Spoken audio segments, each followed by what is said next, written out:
372 दारूच्या गुन्ह्यातील लाखोंचा जप्त मुद्देमाल देसाईगंज पोलिसांकडून नष्ट। मिळालेल्या माहितीनुसार गडचिरोली जिल्ह्यात दारूबंदी असतानाही अवैध दारू वाहतूक आणि विक्रीचे प्रकार सातत्याने समोर येत आहेत। अशाच कारवायांमध्ये जप्त करण्यात आलेला मोठ्या प्रमाणातील दारूचा साठा देसाईगंज पोलीस ठाण्याकडून आज नष्ट करण्यात आला। पोलीस ठाणे देसाईगंज येथे 2023 ते 2025 या कालावधीत दाखल झालेल्या एकूण 372 दारूबंदी गुन्ह्यातील जप्त मुद्देमाल आज नष्ट करण्यात आला।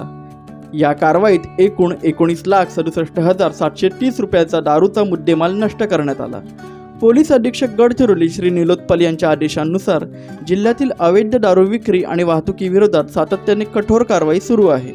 जप्त केलेला मुद्देमाल नाशवंत स्वरूपाचा असल्याने आणि जागेच्या अभावामुळे तो दीर्घकाळ जतन करून ठेवणे शक्य नसते, त्यामुळे न्यायालयाच्या परवानगीने हा मुद्देमाल नष्ट करण्यात आला। माननीय न्यायदंडाधिकारी प्रथम श्रेणी न्यायालय देसाईगंज यांच्या परवानगीने दिनांक 6 जानेवारी 2026 रोजी ही कारवाई करण्यात आली।